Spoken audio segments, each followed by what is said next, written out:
एक वस्तु की कीमत में 10% की कमी हो जाने के कारण, एक वस्तु की कीमत में 10% की कमी हो जाने के कारण एक व्यक्ति 225 रुपए में, सबसे पहले रुपए उठा लीजिए, ये हमने रुपए उठा लिए, 225 रुपए हैं। अब मूल्य में 10% की कमी हो रही है तो यहां मूल्य 10% कम कर दीजिए, 225 का 10% आ जाएगा 22.5। अब देखिए इस तरह से इसको समझिएगा, जो लैंग्वेज मैं बोल रहा हूं वो लैंग्वेज बहुत खास है, उसको ध्यान से सुनिए। मैं आपको बता रहा हूं, सुनिए। पहले बाजार में किसी वस्तु की कीमत क्या थी हमें नहीं मालूम, ठीक, लेकिन कल मैं जितने रुपए लेके गया था, कल मैं 225 रुपए लेके गया था, आज फिर 225 रुपए लेके गया, तो कीमतें जब 10% कम हो गई तो मैं भी 10% कम दूंगा, तो 225 का 10% मैं 22 रुपए 50 पैसे कम दूंगा, तो मेरे पास 22 रुपए 50 पैसे बच गए। तो मैंने कहा भैया एक काम करो, मुझे पैसे बचाने नहीं हैं, इसका भी सामान दे दो। तो जब इसका भी सामान लिया तो 225 रुपए में उस वस्तु को 25 किलो ज्यादा खरीद लिया मैंने, तो यानी कि 25 किलो जो सामान है, 25 किलो उस वस्तु की कीमत 22 रुपए 25 पैसे है, तो 1 किलो वस्तु की कीमत क्या आ जाएगी, 25 का यहाँ भाग दे दिए, 9 बार भाग जाएगा तो आंसर आ जाएगा 90 पैसे। तो 1 किलो वस्तु की जो कीमत है वो 90 पैसे है, तो ये क्या आ गया, ये आ गया घटा मूल्य, नया मूल्य, अब का मूल्य ये आ गया। कह रहा है उस वस्तु की मूल कीमत बताइए, प्रारंभिक कीमत क्या थी, तो मूल्य 10% कम हो गया तो बचा कितना, 90, तो 90% बराबर है 90 पैसे के, तो 1% बराबर होगा 90/90 के, तो 100 बराबर होगा इंटू 100, दोनों जीरो से पॉइंट हट जाएगा, 90 एकम 90, आंसर आ जाएगा 1 रुपए। यहाँ देखिए हमने पॉइंट लगा के इसको रुपए में कन्वर्ट कर लिया था, ये 90 पैसे लिखा हुआ है एक्चुअल में, तो इसका आंसर आ गया 1 रुपए। तो ए ऑप्शन इसका सही है, ठीक है। वो पूछ रहे हैं उस वस्तु की मूल कीमत बताइए, तो आंसर आ जाएगा ए, 1 रुपए। अगला देखिए, कह रहा है किसी निर्माता का लाभांश 10%, थोक विक्रेता का 15%। मैं लिख के दिखा दे रहा हूं आपको, सबसे नीचे लिख रहा हूं ये चीज। सबसे पहले जो वस्तु बनाता है उसे बोलते हैं निर्माता। तो निर्माता ने वस्तु बनाई और 10% लाभ लेकर इसको आगे बढ़ा दिया। अब वो घर घर बेचने नहीं जाता है, निर्माता सीधे ये वस्तु देता है किसको, निर्माता ये वस्तु देता है थोक विक्रेता को। अब जब थोक विक्रेता के पास पहुंची तो वो भी कुछ लाभ लेगा, तो उसने फिर से लाभ लिया, देखिए कितने का, 15% का। तो उसने उसके पास जिस कीमत पे पहुंची उस कीमत का 15% लाभ लिया थोक विक्रेता ने।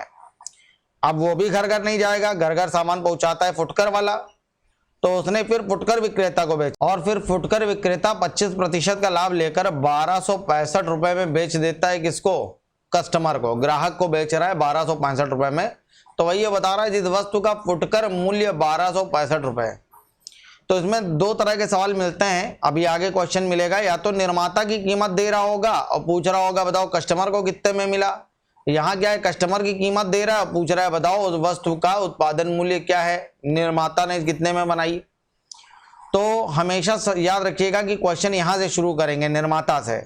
अब देखिए क्या निर्माता का मूल्य दिया हुआ है, नहीं दिया हुआ है तो इसको हमेशा मानिए x, अगर दिया हुआ है तो मूल्य रखिए, नहीं दिया हो तो मानिए x। तो हमने मान लिया निर्माता ने वस्तु बनाई है x रुपए में, अब उसने 10% का लाभ लिया, तो 100 की चीज 10% लाभ लेकर बेचेगा 110 में। अब ये कीमत आ गई थोक विक्रेता के लिए, और थोक विक्रेता ने फिर से 15% का लाभ लिया, तो 115/100, 100 की चीज 15% लाभ लेकर बेचेगा 115 में। उसने फिर से 15% का लाभ लिया और 15% का लाभ लेकर उसने बेचा 115/100 में, तो ये कीमत आ गई थोक विक्रेता की। अब फुटकर वाला फिर से 25% का लाभ लेगा, इस पूरी कीमत पर 25% का लाभ लेगा, तो 125/100, 25% का लाभ लेकर बराबर वो बेचेगा 1265 रुपए में। तो कह रहा है इस वस्तु का उत्पादन मूल्य बताइए, यानी कि x की वैल्यू निकालनी है। तो इसको हल कर लीजिए, 0 से 0 कैंसिल हो जाएगा, 5 से आप इसको काटेंगे आ जाएगा 23, इसको 5 से काटेंगे तो ये आ जाएगा 20, इसको काटेंगे 25 से, 25 पंचे 125, इसको काटेंगे 4, तो ये सब जाएगा ऊपर और इधर वाली सारी डिजिट आएगी नीचे। तो x बराबर आ जाएगा 1265 इंटू 10 इंटू 20 इंटू 4, और देखिए बटे में क्या आएगा, बटे में आएगा 11 इंटू 23 इंटू 5।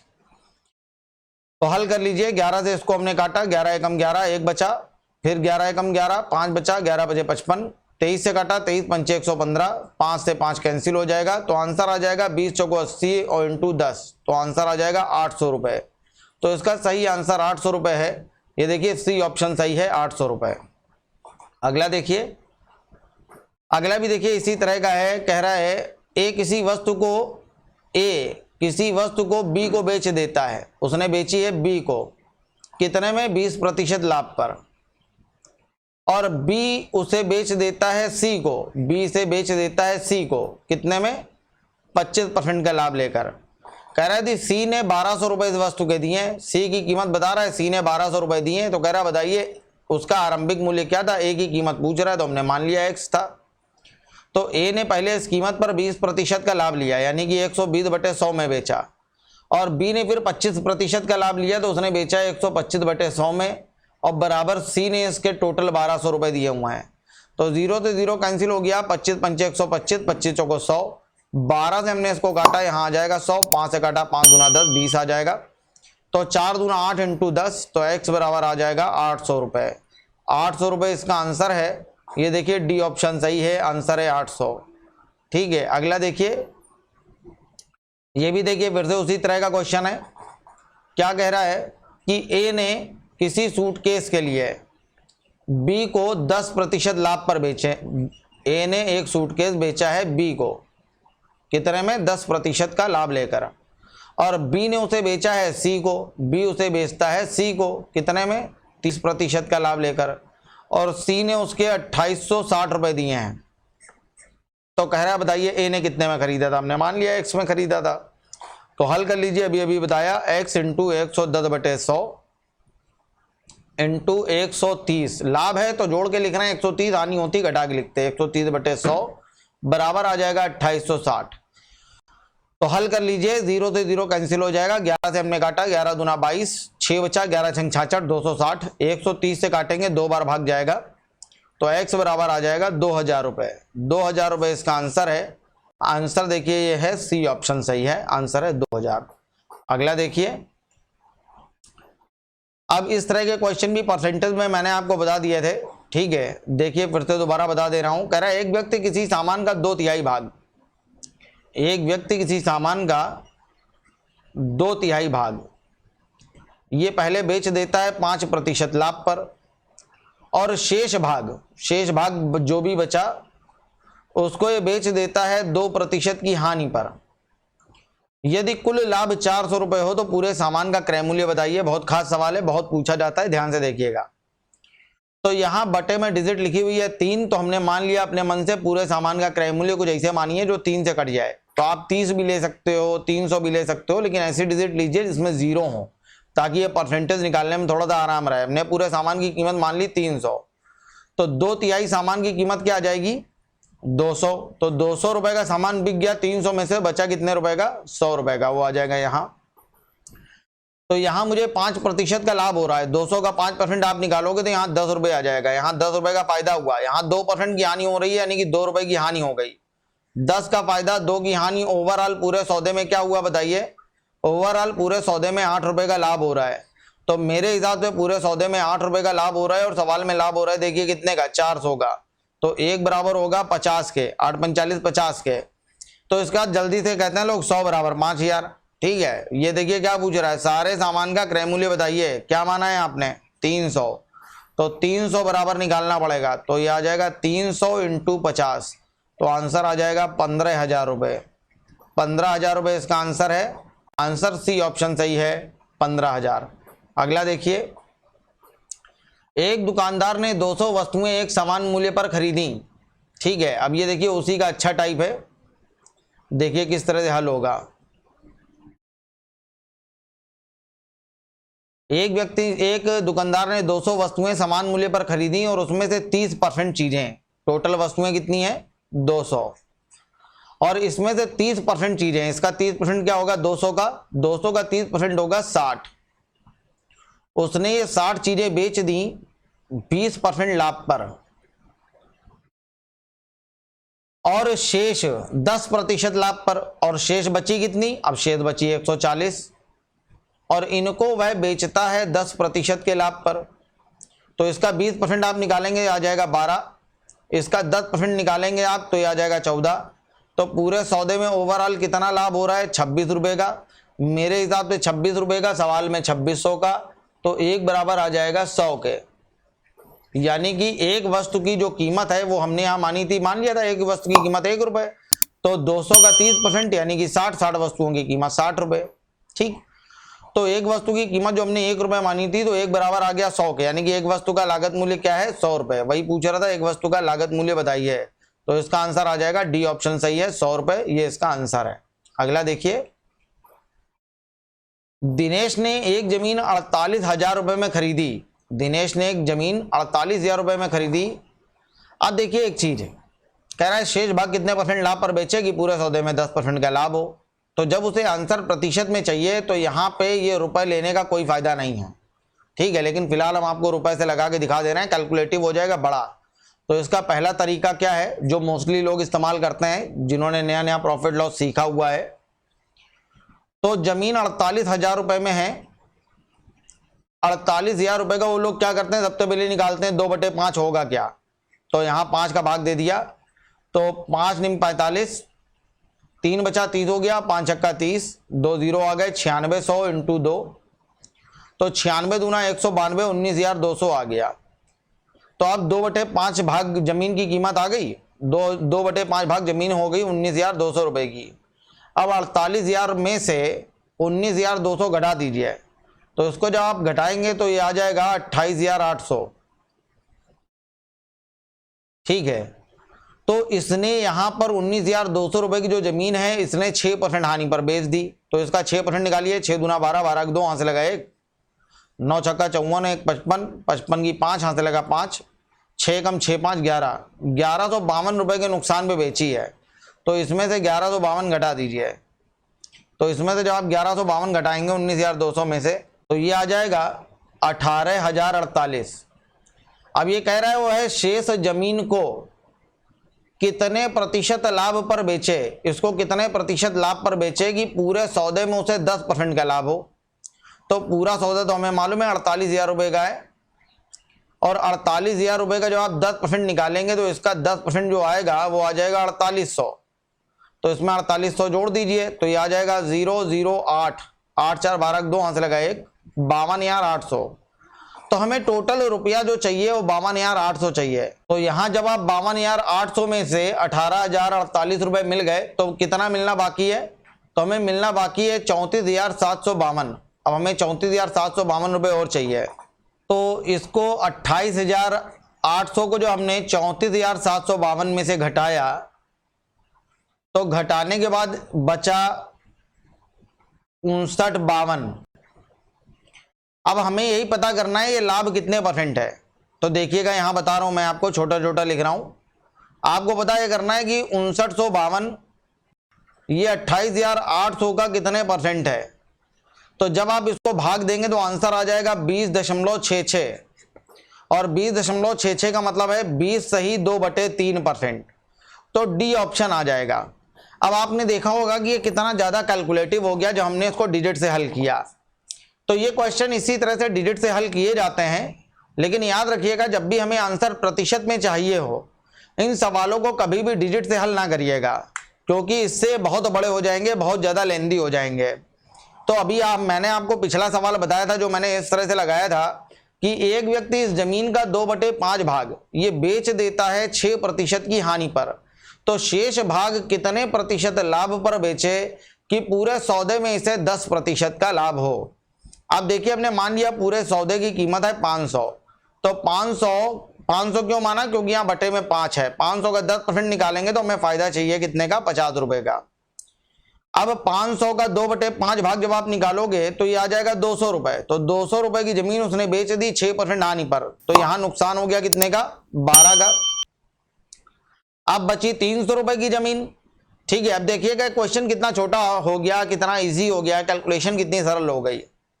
अब 300 रुपए की जमीन बची और टोटल ओवरऑल हमें 50 रुपए का फायदा चाहिए, और यहां तो 12 का नुकसान हो चुका है, तो 50 का फायदा तो मिले और प्लस ये 12 का जो नुकसान हुआ है ये भी मिले, टोटल हमें जो रुपए चाहिए वो 550 चाहिए हैं।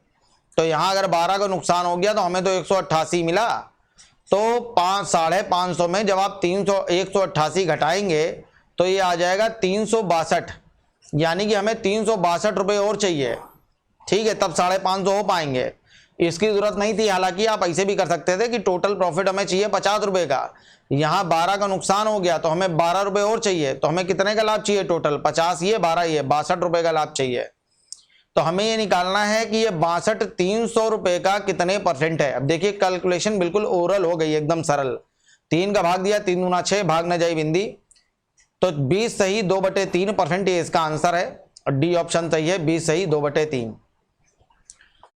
अब देखिए इसी सवाल को लगाने का एक तरीका और है, एलिगेशन का तरीका है। तो जिन लोगों का एलिगेशन बहुत अच्छे से क्लियर है वो लोग इसको इस तरह से लगा सकते हैं। अब देखिए वो क्या तरीका हो जाएगा। सबसे पहले उसने जमीन का 2/5 भाग बेचा, तो रेशियो हमें मालूम नहीं है, तो आप लोग रेशियो कैसे निकालेंगे, इस तरह से निकालेंगे कि 5 में से पहले कितने हिस्से बेचे हैं, 2, तो 2 हिस्से यहां बेचे, तो यहां कितने बेचे होंगे, 3। ठीक है, देखिए कितने सारे टाइप मैं आपको बताता हूं एक ही क्वेश्चन को हल करने का। लोग इसको सिर्फ बेसिक से बता देते हैं एक्स वैक्स मान के, ठीक है। अब इससे पहले वाला जो तरीका था वो बहुत अच्छा था, और जिन लोगों ने एलिगेशन पढ़ा हुआ है उनके लिए तरीका बहुत अच्छा है, ध्यान दीजिएगा। उसने जमीन का 2/5 भाग बेच दिया 6% की हानि पर, ठीक है, 6% की हानि पर बेच रहा है, 6% नहीं मिला। 6% अगर नहीं मिला तो मिला कितना, 96। 6% नहीं मिला तो मिला कितना, 94, तो यहाँ 94 आ जाएगा। 6% की हानि हो गई, 94% में बेच रहा है। अब वो चाहता है कि पूरे सौदे में उसे 10% का लाभ हो, तो बटे में आ जाएगा 110। ठीक, जो पूरे सौदे में हमें चाहिए होता है वो बीच में आता है, बीच में आ गया 110। तो 110 में जब आप 94 घटाएंगे तो आ जाएगा 16। तो 3 बराबर 16 के, तो 1 बराबर 16/3 के, तो 2 बराबर 16 दूना 32/3 के, तो 2 बराबर आ गया 32/3। 3 का भाग देंगे तो आप आ जाएगा 10 सही 2/3। ये चीज आपको समझ में आ गई होगी जिन्होंने एलिगेशन पढ़ा है। और दूसरी चीज मैंने आपको बताई थी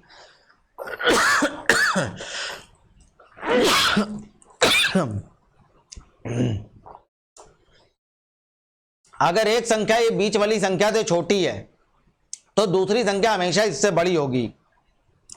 तो यहां जो नंबर आएगा वो इससे बड़ा होगा, लेकिन कितना, 10 सही 2/3। तो 110 में 10 जोड़ा तो ये आ जाएगा 120, और 2/3 और, तो आंसर आ गया 120 सही 2/3। तो 100 से कितना ऊपर बेच रहा है, तो 100 से 20 सही 2/3 ऊपर बेच रहा है, तो आंसर आ जाएगा 20 सही 2/3। डी ऑप्शन इसका आंसर है। अब देखिए यही क्वेश्चन एलिगेशन से हल हो गया, कितना अच्छा लग रहा है, ठीक है। अगला ध्यान दीजिए। अब इसी सवाल में कुछ लोग थोड़ा सा कंफ्यूज रहते हैं। अब जैसे ये वाला सवाल जब हम करेंगे तो एलिगेशन से नहीं लगाएंगे, तो कहेंगे भैया है तो ये भी वैसे ही, एलिगेशन से काहे नहीं लगा रहे हो। तो यहाँ देखिए कि आंसर प्रतिशत में चाहिए है क्या, नहीं चाहिए ना। तो जब आंसर प्रतिशत में नहीं चाहिए तो उसको हल करने का तरीका ये नहीं होगा। अगला देखिए किस तरह से करेंगे। जयराम ने 300 किलो चावल 900 रुपए प्रति क्विंटल की दर से खरीदा।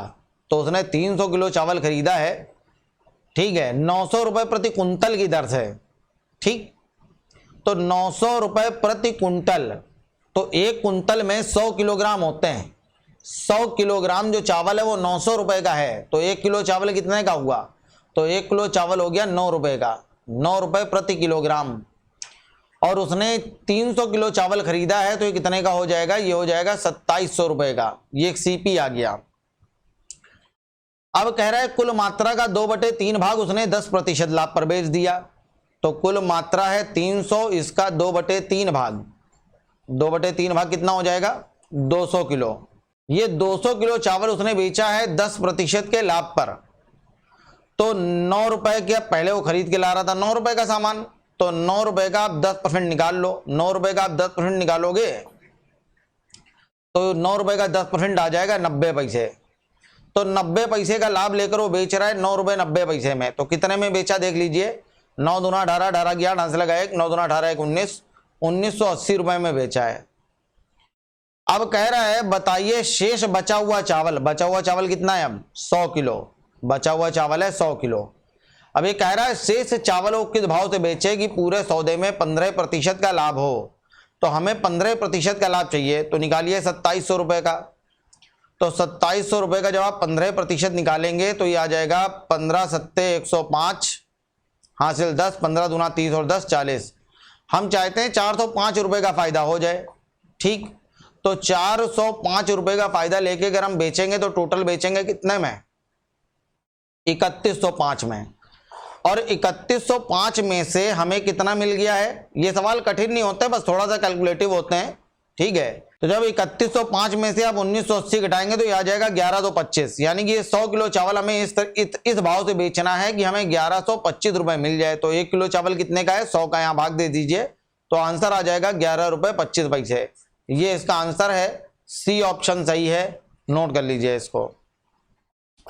देखिए भैया अगला क्वेश्चन, अब ये भी खैर उसी तरह का है जैसा भी हम लोगों ने थोड़ी देर पहले हल किया।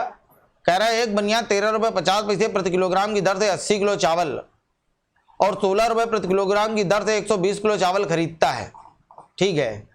तो सबसे पहले उसने 80 किलो चावल खरीदा है 13 रुपए 50 पैसे के भाव से। अब यहाँ खास बात सिर्फ इतनी है, कैलकुलेटिव है, सरल है, एकदम कठिन नहीं है, जैसा कह रहा है वैसे ही करते जाइए।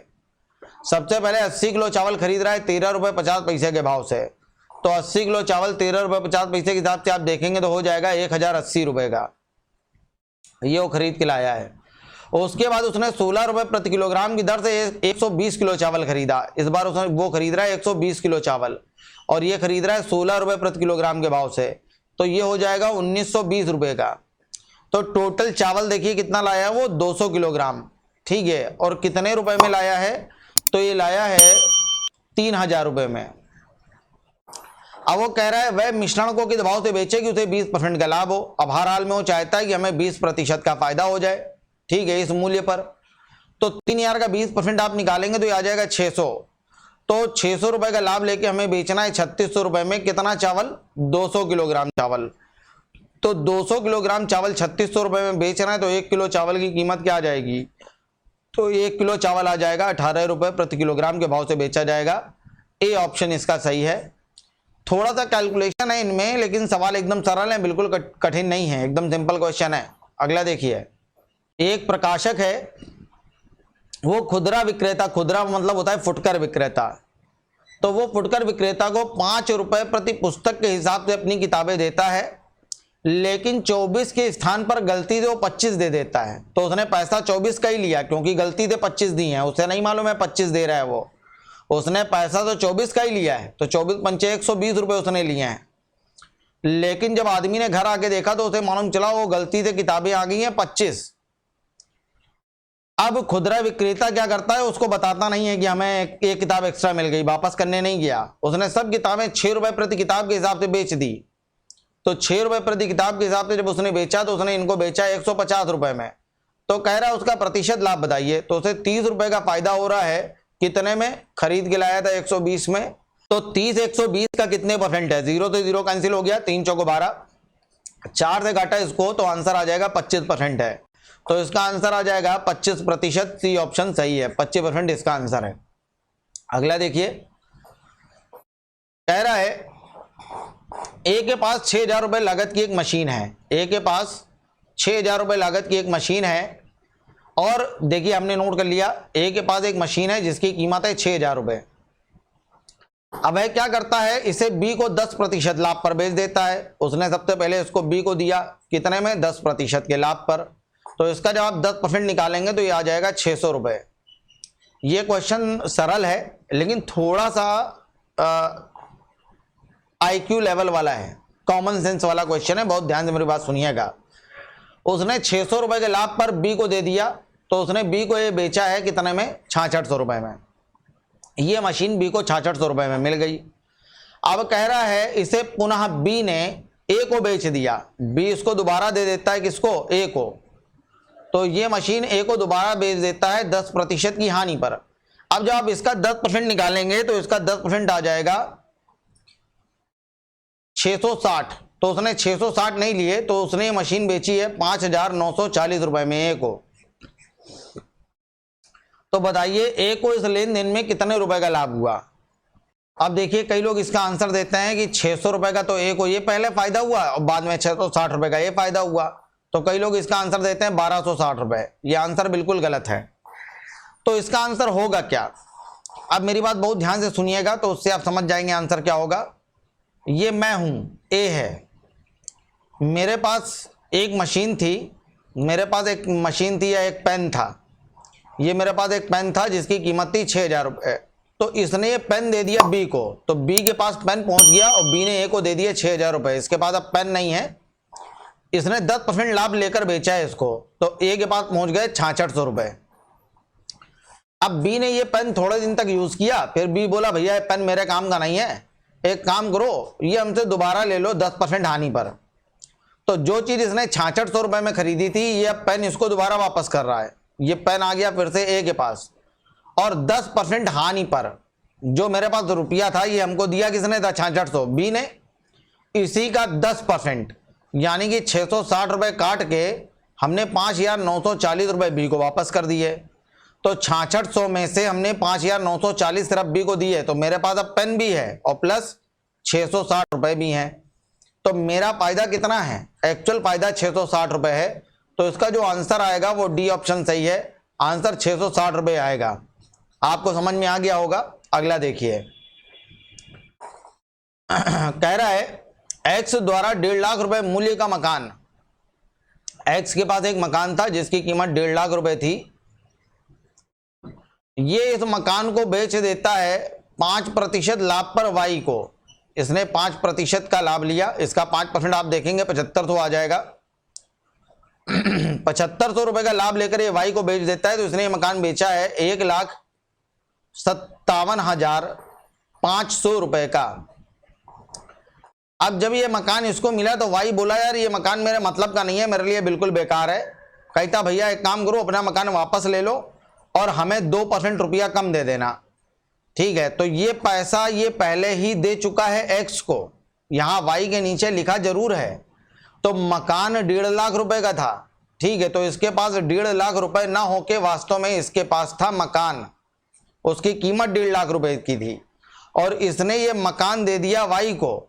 अब वाई के पास है मकान और एक्स के पास है 1,57,500 रुपए, और इसका जब आप 2% निकालेंगे तो 2% आ जाएगा 3,150, और इसमें 3,150 रुपए जब आप कम करेंगे, ठीक है, तो ये 1,57,500 रुपए एक्स के पास था। इसने कहा कि भैया हमको 2% मत दो, 3,150 मत दो, तो बाकी बचा कितना, तो बाकी बचा 1,54,350। तो ये एक्स ने वापस किए हैं वाई को और इससे अपना मकान ले लिया, तो 1,54,350 ये वापस मिल गए हैं वाई को, और वाई ने इसको दे दिया मकान। तो अब एक्स के पास अपना मकान भी वापस आ गया और 3,150 रुपए बच भी गए। तो आप यहां कह सकते हैं कि वाई को 3,150 की हानि हुई या एक्स को 3,150 का फायदा हुआ, एक ही बात है। तो सारे ऑप्शन एक्स के ही हैं, तो एक्स को लाभ हुआ 3,150 रुपए का। तो देख लीजिए ऑप्शन कहां है, ये है सी, एक्स को 3,150 रुपए का लाभ होगा, ये सी ऑप्शन सही है, आंसर है। अगला देखिए, किसी वस्तु को 940 रुपए में बेचने पर जो हानि होती है और 1,400 रुपए में बेचने पर लाभ होता है। तो देखिए वो वाला टाइप है जो मैंने आपको बताया था कि यहां पे ये सीपी है, सीपी से आप अधिक में बेचेंगे तो प्रॉफिट होगा और सीपी से आप कम में बेचेंगे तो लॉस होगा। हानि हमेशा जोड़ी जाती है और लाभ हमेशा घटाते हैं। किसी वस्तु को 1,400 रुपए में 940 रुपए में बेचने पर होने वाली हानि, 940 रुपए में बेच रहा है तो हानि हो रही है, और ये 1,400 में बेचने पर होने वाले लाभ से, देखिए क्या कह रहा है, यदि हानि की राशि लाभ से 30% अधिक है, तो आप यहां परसेंट में चल रहा है। तो लास्ट टाइम जो हमने ये क्वेश्चन आपको बताया था, तो हमने बताया था आपको एक्स से, आप इसको परसेंट में चल रहा है तो आप 100 से भी कर सकते हैं। हमने मान लिया कि यहाँ जो लाभ हो रहा है वो 100% का हो रहा है। कितने का हो रहा है, 100% का। तो होने वाली हानि लाभ से 30% अधिक है, तो जो हानि होगी वो 130% की होगी। हानि कितने की होगी, 130 की। तो टोटल कितना हो गया, इन दोनों का जब आप डिफरेंस देखेंगे तो डिफरेंस आएगा 460 रुपए का, और यहाँ पे डिफरेंस कितने का है इन दोनों के बीच में, 230% का। तो 230% बराबर है 460 के, तो 1% बराबर होगा 23 दूना 46, यानी कि 2 के, 20 नहीं आएगा, 2 होगा। तो 1% बराबर होगा 2 के। तो कह रहा है वस्तु का क्रय मूल्य बताइए, क्रय मूल्य निकालना है। 1 बराबर 2 के, तो 100 से हल कर लीजिए। 100% बराबर कितने का होगा, 200।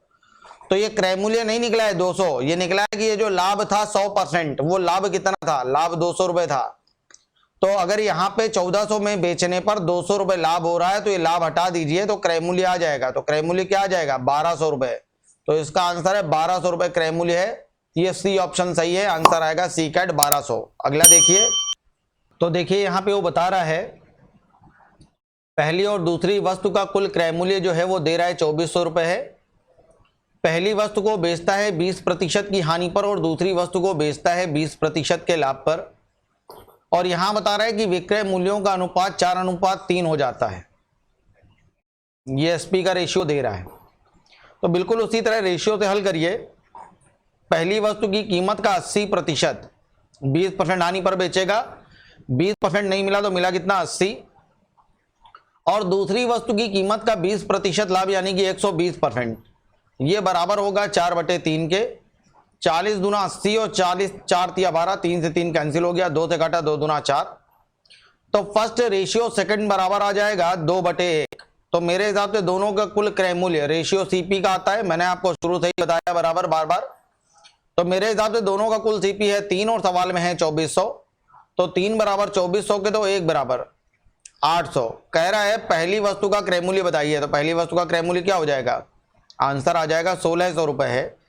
तो इसका आंसर हो जाएगा ए ऑप्शन सही है, 1600 रुपए। और देखिए आज का अपना आखिरी सवाल। अब जैसे ये वाला क्वेश्चन दे रहा है, बहुत अच्छा सवाल है ये भी, इसको ध्यान से देखिएगा। यहां बता रहा है 2.5 रुपए प्रति पेंसिल की दर से, 2.5 रुपए प्रति पेंसिल की दर से पेंसिलें बेचने पर। अब देखिए ये इसी टाइप का सवाल है जो मैंने आपको बताया था कि ये सीपी है, सीपी से अधिक में बेचेगा तो लाभ होगा, सीपी से कम में बेचेगा तो हानि होगी। लेकिन पैटर्न थोड़ा सा उसने चेंज किया है। इसके पहले वाले क्वेश्चन का पैटर्न वो थोड़ा सा अलग था, लेकिन कॉन्सेप्ट सेम था, उसी तरह से हल हो गया। ये इसी कॉन्सेप्ट का क्वेश्चन है, लेकिन टाइप बिल्कुल अलग है। कह रहा है 2.5 रुपए की एक पेंसिल बेचने पर, ये 2.5 रुपए की एक पेंसिल बेचने पर भी विनोद को 110 रुपए का लाभ होता है। यहां इसको फायदा हो रहा है कितने का, 110 रुपए का। कह रहा है यदि वह इतनी ही पेंसिलें 1 रुपए 75 पैसे में बेचे, इतनी ही पेंसिलें 1 रुपए 75 पैसे प्रति पेंसिल के हिसाब से बेचे, तो अब उसे 55 रुपए की हानि हो जाएगी, तो उसे 55 रुपए का नुकसान होगा। तो उसके पास कितनी पेंसिलें हैं, तो यहां देखिए पहले एक पेंसिल वो बेच रहा था 2.5 रुपए की, आप बेच रहा है 1 रुपए 75 पैसे की, तो कितने कम में बेच रहा है, 75 पैसे कम में बेच रहा है। तो अगर एक पेंसिल 75 पैसे कम में बेचा, ठीक है, एक पेंसिल में नुकसान हो रहा है 75 पैसे का, तो कितनी पेंसिलें वो बेचे कि 110 ये और 55 ये, 165 रुपए का नुकसान हो जाए, 165 रुपए का नुकसान हो जाए। तो x बराबर हो जाएगा 165, x बराबर होगा 165 बटे 0.75, पॉइंट हटाया ऊपर आ जाएगा 100, 25 तिया 75 और 25 चौको 100, 3 से काटा 3 बजे 15, 3 बजे 15, 55 चौको 220। तो आंसर आ गया 220 पेंसिलें हैं। ए ऑप्शन सही है, आंसर 220 है। तो इसी के साथ अपना ये चैप्टर प्रॉफिट लॉस खत्म होता है। बहुत अच्छे से मेहनत से पढ़ते रहिए, रिवीजन करते रहिए, वीडियो को बार बार देखिए, बार बार देखेंगे जब आप, तो जो क्वेश्चन आपको कम भी समझ में आए वो भी क्लियर हो जाएंगे। तो यहीं अपना आज का चैप्टर खत्म होता है प्रॉफिट लॉस। मिलेंगे अगली क्लास में नए चैप्टर के साथ, डिस्काउंट। ठीक है, नमस्कार, जय हिंद, वंदे मातरम।